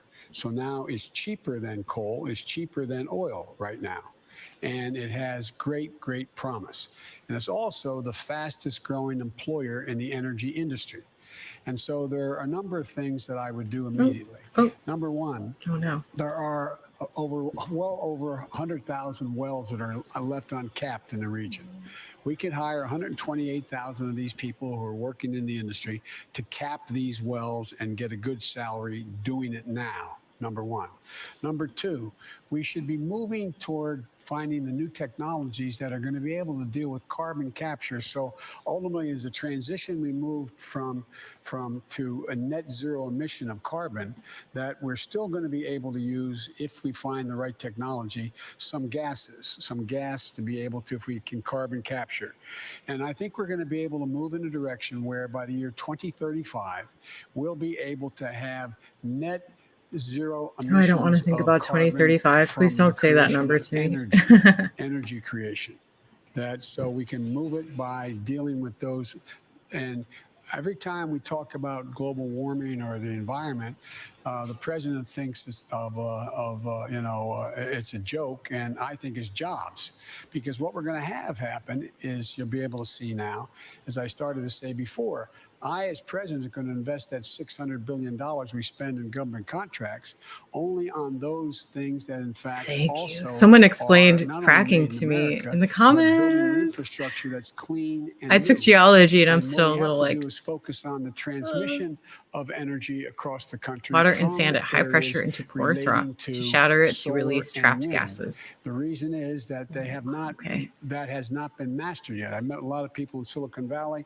The battery technology is increasing significantly, so you're going to be able to have, for example, solar on your home and a battery the size this by this, as I'm showing you here, in your basement. So when the sun doesn't shine for 5 days, you still have enough energy. So we're making significant progress. The other thing we're going to do is provide an awful lot of work. It's estimated to put close to 1 million people to work by weatherizing 4 million buildings and 2 million homes, because we'll save tons and tons of energy, or like billions of barrels of energy over time, and at the same time provide significant employment and a good union wages, prevailing wages. Let me stick on fracking for a second. You said you don't want to ban fracking. As you know, it's an important issue here in Pennsylvania. Not everyone buys your denial. A member of the Boilermakers Local 154, Sean Stephanie, was quoted in the so New who York wouldn't Times ban today saying, fracking? Pennsylvania "You can't have it wants both ways." to He be says, able to "You can't frack. meet your goal to end fossil fuels without ending fracking." Not that I'm approving of What do you say to fracking. I'm people just like Sean, who okay. got your denial because they think you want to keep that promise. Tell them and the fossil Boilermakers overwhelmingly endorse me, okay? So the Boilermakers union endorsed me because I sat Hey, young down fella. in great detail with Calm down leadership there. exactly what I would do, number one. Number two, what I would do is I would stop giving tax breaks and subsidizing oil. We don't need to subsidize oil any longer. Don't people who who get the oil and sell it make money from getting oil and selling it? I don't know. Subsidizing something that's profitable. The new Green Deal. It's like, how are you not profiting on oil? 2030, we're going to be carbon free. Not possible. So are you for it or against it? You say you're not for it, but in your website Are you it says for it you or call it a against crucial it? framework. The Green Deal. My deal is a crucial framework, but not the new Green Deal. The new Green Deal calls for elimination of all non-renewable energy by 2030. You can't get there. You're going to need to be able to transition, George, to be able to transition to get to the place where we invest in new technologies that allow us to do things that get us to a place where we get to net zero emission, including in agriculture. I've laid out a detailed plan. We should be taking the plan where we allow significant more land to be put in conservation, plant deep-rooted plants. The mine around the Renaissance Fest is a big source of fracking sand, from what Brad has heard. Oh, chicken manure and all the I wonder if horse there's manure like a and cow special kind of manure, sand that and they like can to use. And take out the methane and use it as fertilizer and make a lot of money doing it. For example, right now down in people, when I say that, they wonder what I'm talking about. The biggest carbon sink in the world is the Amazon. More carbon absorbed from the air, diminishing global warming, in the Amazon than all the carbon emitted on a yearly basis from the United States of America, from all vehicles and all means. So we have to use our imaginations. We have to move in the direction as well, providing for electric vehicles. Electric vehicles will save billions of gallons of oil, create, estimated, not me, Wall Street, 1 million automobile jobs. But we're lagging. We're not investing.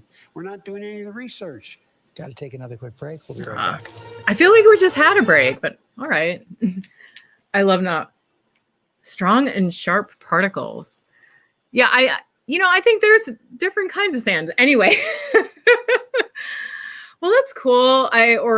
bad depending on your position on fracking. I still feel like I don't know enough about it to have a position about it. That's why I don't. It's not that I don't care. It's like I don't understand. Works better for breaking up the rock. Okay. All right. I feel like I need to learn more about it still. Like Brad's explanation, I understand the process, but the complaints with it, the benefits of it, the benefit of it is Pennsylvania wants to be able to frack or they won't vote for Joe Biden. Apparently, that's what I think it is. And yeah, I care about the environment. I have an environmental job, so it's interesting to hear what about renewable energy. That's kind of environmental. Would like to hear more about like selling off of federal lands and protecting things, protecting spaces that are being sold and mined and drilled into something that they're totally not, and just funding that kind of like, hey, let's keep these land. I mean, or give them back to the people who were living on those lands hundreds of years ago or whatever. Gosh, they just advertise all the cleaning stuff, right? Like toothpaste, whatever this stuff is. I'm still trying to get disinfectant wipes, and Amazon has been sold out for many fortnights. I keep checking and they don't. I think we were gifted a bunch of wet ones wipes. And the more as time goes on and I keep trying to find more disinfectant wipes, the more I appreciate this present that we received.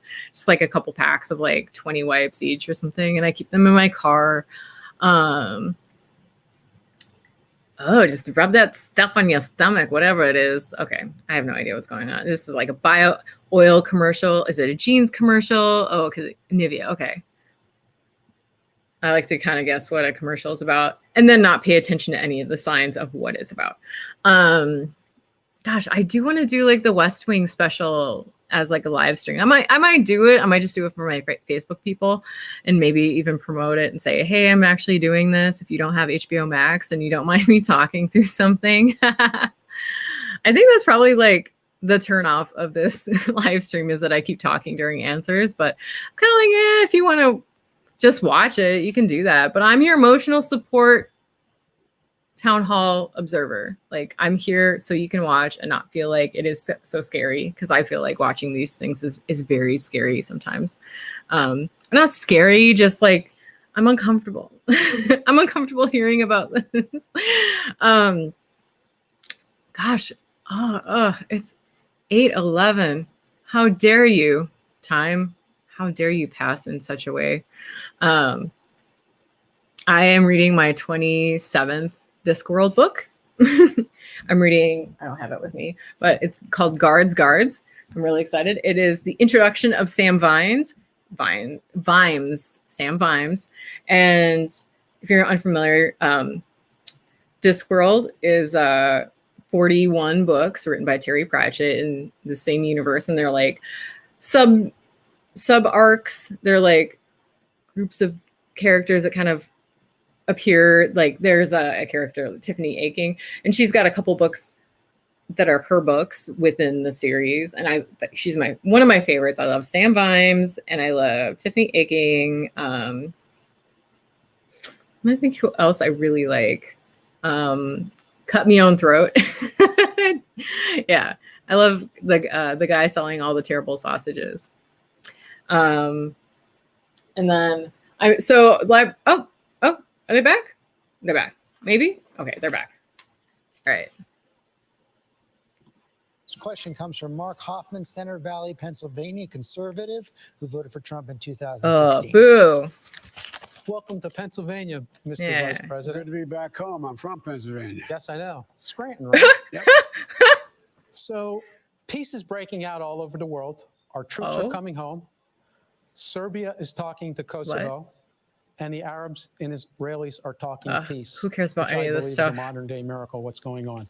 Does President Trump's foreign policy deserve some credit? This is 2 hours, Brad. Can you believe that? We find ourselves in a position where we're more. Who even cares isolated about than foreign the world policy we've ever anymore? been. It is Our allies are over. our Everything's go over. alone, America first has made America alone. You have Iran closer That to guy's hair having looks like enough it has nuclear an attitude material of its to build own. a bomb. North Korea has more bombs and missiles available to it. We find ourselves where our NATO allies are publicly saying they can't count on us. We're in a situation as well. Good for them. Good that they know that. We find ourselves Can't count on us. Maybe Canada can in the help. Western Pacific, where we're isolated as well. You have Japan and South Korea at odds with one another. China is making moves. So I would say we find ourselves less secure than we've been. I do compliment the president on the deal. Well, our president is on steroids more often than not now, so recently. that's not a problem for national security, If you right? take a look, we're not very well trusted around the world. We're not, and we don't deserve to be. Major nations in the world were asked who they trust more, who's a better leader, and the president came in behind both the international survey, both behind Putin as well as Xi. And look what Putin's doing. You know, you have American People trust Putin. He gets results. Military's He's heads good in at it. Afghanistan. There are more people there now, by the way, than when we left in Afghanistan. Wow. And we Sad. find ourselves in a situation where he spoke to Putin 6 times, hadn't said a word to him. And NATO is on the risk of beginning to crack because they don't doubt. Gosh, I haven't heard anyone talk about NATO in a very long time. Poland NATO? to, I don't even know her. And the rise of totalitarian regimes in the world, and as well as this president embraces all the thugs in the world. Yeah, he loves thugs. He's best friends with the leader of North Korea, sending love letters. He doesn't take on Putin in any way, and he is just he's learned the art of the deal by Xi in China. All right, so I would respectfully suggest no, there is no plan. No coherent plan for foreign policy. You know, we've always ruled, we've been most effective as a world leader, in my humble opinion, not just by the exercise of our power, we're the most powerful nation in the world, but the power of our example. Yeah. That's what's led the rest you want of the that world soft to follow hegemony, not that hard He's hegemony. pulled out of almost every international organization. He gets laughed at when he goes to the, literally, not figuratively, when he goes to the United Nations. I mean, it's not about the president per se. It's about the nation and the lack of respect that's shown to us. One more question in this segment, and it comes from Mika Hack. She's from State College, Pennsylvania. This is your first presidential election. Ooh. Yes. Yeah. Hey, Mika, how are you? I'm good, thank you. I'm the proud mom of 2 girls, Ooh. 8 and 10. Spicy. My youngest daughter is transgender. The Trump administration has attacked the rights of transgender people, banning them from military service, weakening non-discrimination protections, and even removing the word transgender from some government websites. How will you, as president, reverse this dangerous and discriminatory agenda and ensure that the lives and rights of LGBTQ people are protected under US law? I will flat out just change the law. Eliminate those executive orders, number one. You may recall, I'm the guy who said, I was raised by a man who, I remember I was being dropped off. My dad was a high school educated, well-read man who was a really decent guy, and I was being dropped off to get an application in the center of our city, Wilmington, Delaware, the corporate capital of the world at the time. And these 2 men, I'm getting out to get an application to be a lifeguard in the African-American community because there was a big swimming pool complex. And these 2 men, well-dressed, leaned up and hugged one another and kissed one another.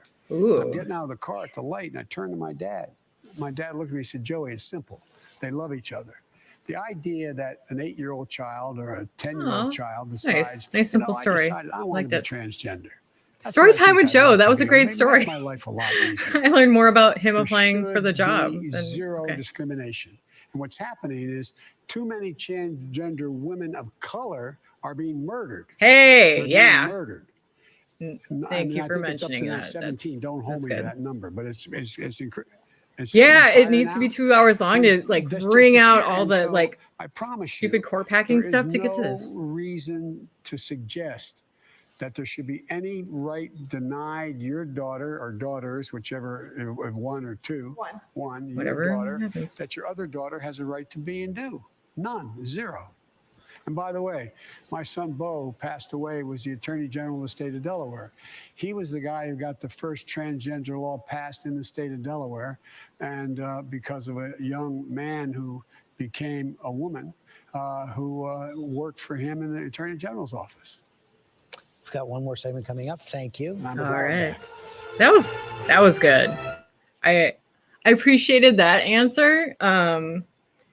It kind of makes it worth it to watch all the other stuff because, you know, like I said, already voted, but I like to hear him talk, or I don't know, you know, not, it's like, oh, I love the sound of his voice. No, but I like to hear the policy stuff being discussed, and it's important to be on a national stage and bring up trans issues. It's important. And it's important to not erase people from just like, I think it was immediately after like Trump took office or something, people noticed any mention of trans stuff was being removed from websites. And it wasn't just like, I don't know, like, yeah, it was. The story was like, those guys love each other. So, not exactly talking to the trans issue, more like LGBT.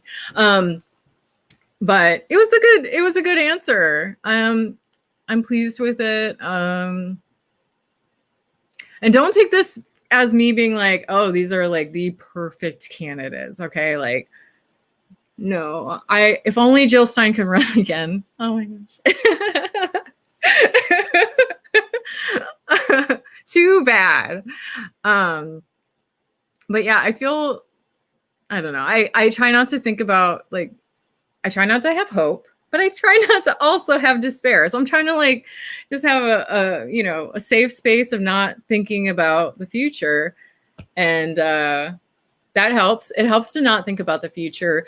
Not in terms of like, oh, what's going to happen on the national stage. I'm thinking like, what am I going to do in November? That's not, you know, I think for day of election, I'm going to stay off of social media unless, okay. So like I said, election day is my birthday. So I will be on social media only to read my birthday messages from my friends. That's it.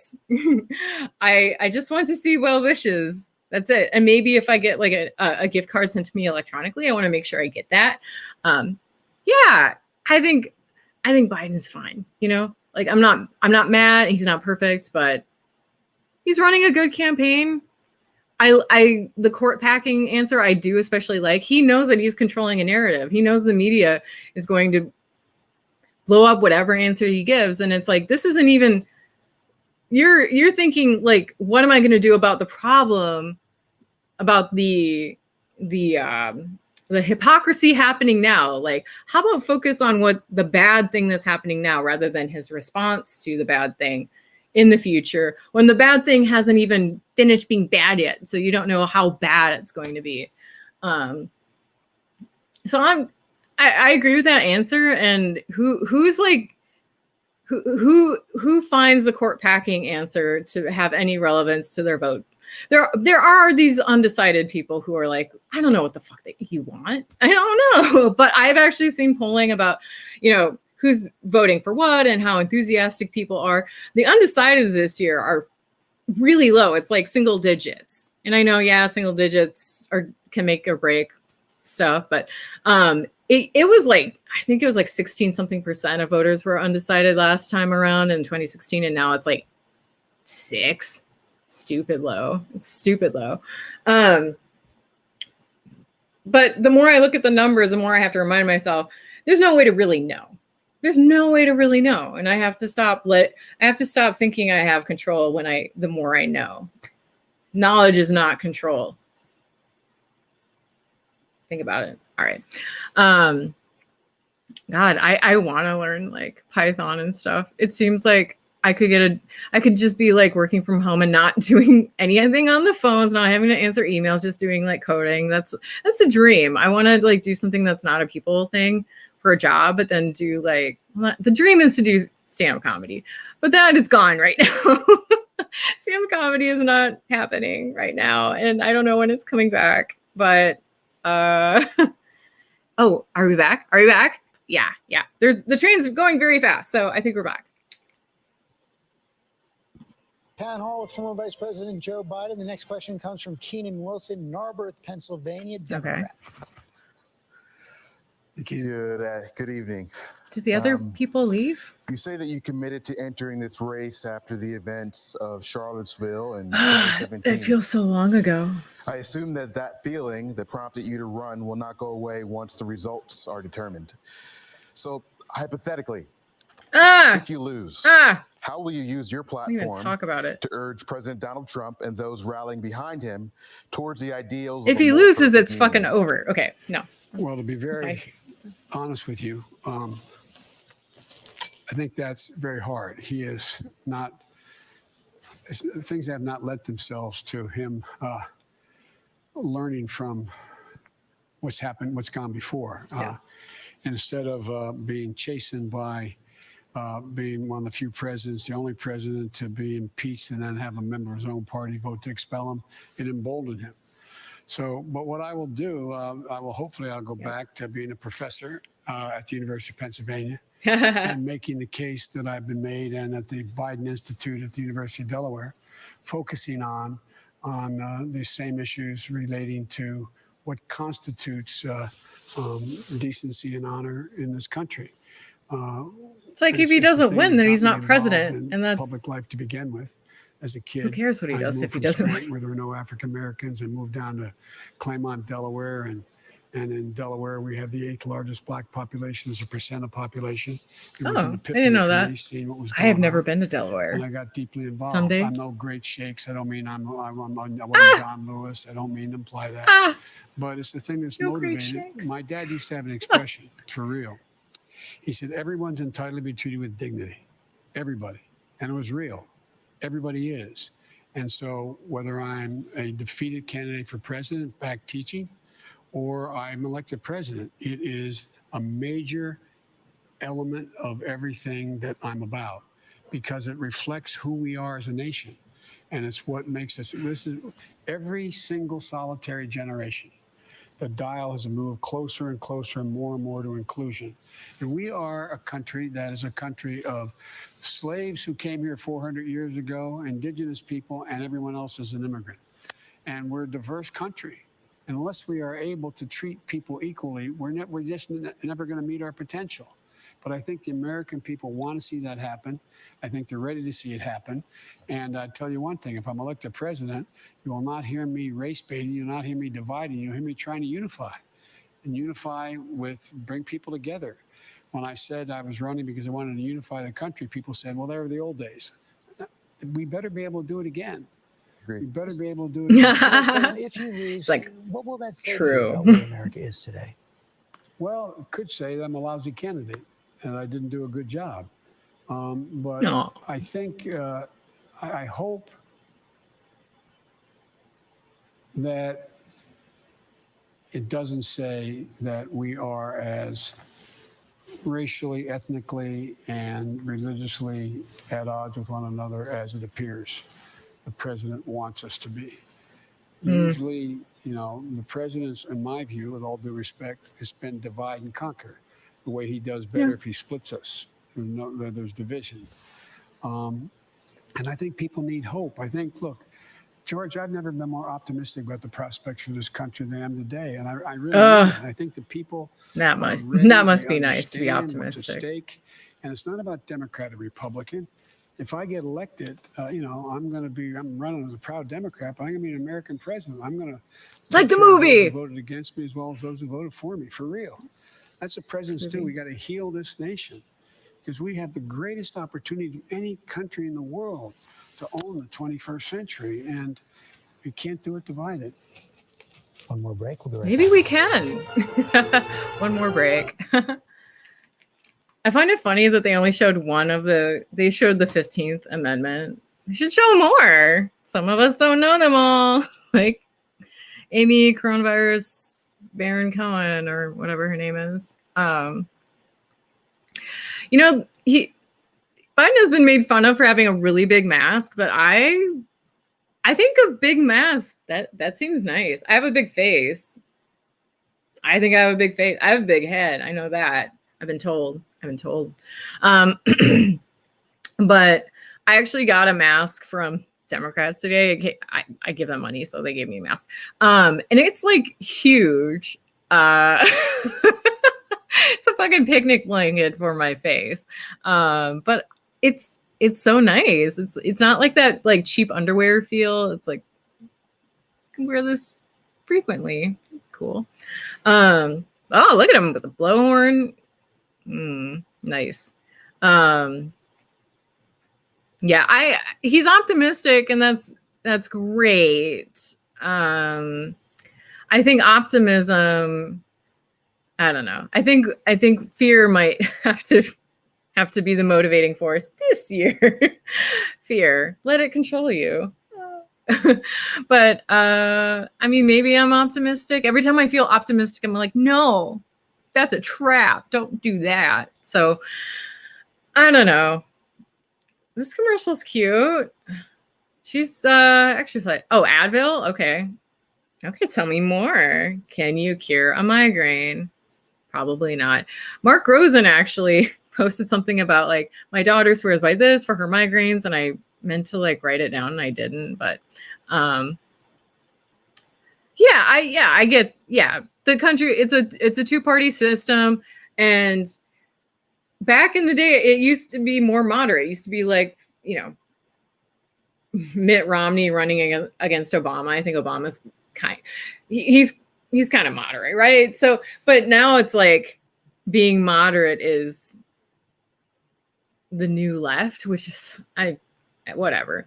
And I think it kind of goes back to the court packing thing, where the more people you have in leadership, the less each of these leadership roles can be like taken to their worst place.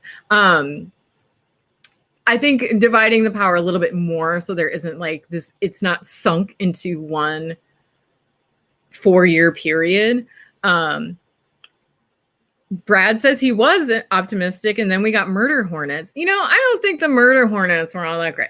I don't know how, I didn't really read about the murder hornets. You just hear murder hornets and you're like, oh no, another terrible thing to deal with. Yeah, I try to get optimistic, but then my boyfriend is always like, no, I'm prepared. I got to prepare myself in case he wins another term. It's like, I mean, I should prepare myself, but I don't want to, my optimism right now is that I will finish the Discworld series before the end of the year. That's my optimism. And I think I can do it. It's up to me. All right, we're back. And Mr. Vice President, as you know, President Trump had a town hall meeting tonight as well. During that town hall meeting, he was asked several times whether he took a COVID test the day of your last debate. Yeah, I remember that. A week from tonight. Just 2 quick questions. Do you expect that debate to happen? Will you demand that President Trump take a test that day and that it be negative before you debate? Yeah, by the way, before I came up here, I took another test. I've been taking every day, the deep test, the one they go most. And because I wanted to be able, if I had not passed that test, I didn't want to come here and not, expose anybody. It's respectful. And I just think it's just decency to be able to determine whether or not you're clear. And it's not, I'm less concerned about me, but then the people, the guys at the cameras, the people working in Hey, that's nice. That's great. Secret Service yes. guys you drive up the people with, doing the work. People. And so, yes, I believe he will do that. Look, I'm going to abide by what the commission rules call for. Yeah. I was prepared to debate him remotely, which was supposed to happen, and he said he wouldn't do that. A virtual debate or town hall. He didn't want to do that. I didn't set those rules. The commission set the rules. So whatever rules they set, and I'm confident that the Cleveland Clinic is the one overseeing it. I think they're going to not let happen what happened last time. They're going to demand that it's safe. But you expect to be there? Oh, I expect to be there. Mr. Vice President, thank you for your time tonight. Thanked all the questioners here. It was really terrific questions. I think you did a service to our democracy tonight. Thank you very much. That's very I'm gonna let nice. My colleague David Muir in New York. All right, George, thank you. So there you have it. All right. So town hall's over. I'm going to take off this banner thing. I feel good about having done this instead of my normal Pumpkinside chat thing. Doing the commentary makes me it makes me feel like I've done something rather than being like nervous about watching this stuff unfold. I didn't watch the Pence debate with the fly. I did not watch that. I didn't watch. I don't watch these things. I find clips online and I watch what people are talking about. That's the point I've gotten to, because it wasn't like I ever needed more information to know how to vote and to guilt my parents into maybe voting for someone different this time around. So, oh, what's happening? Okay. I posted the dumbest video today. It was seals making terrible noises to the song Kiss from a Rose by Seal.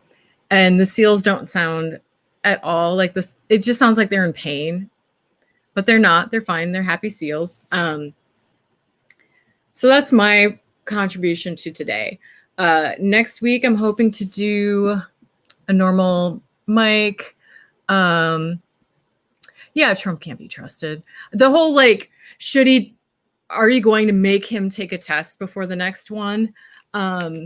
He should take a test. And just because he's had it before, I mean, there are some people who question whether or not he even had it to begin with, because I think a lot of it was people were looking at him and they were like, he looks terrible. He's breathing heavy. I'm like, he looks terrible all the fucking time. Like, he doesn't look less terrible.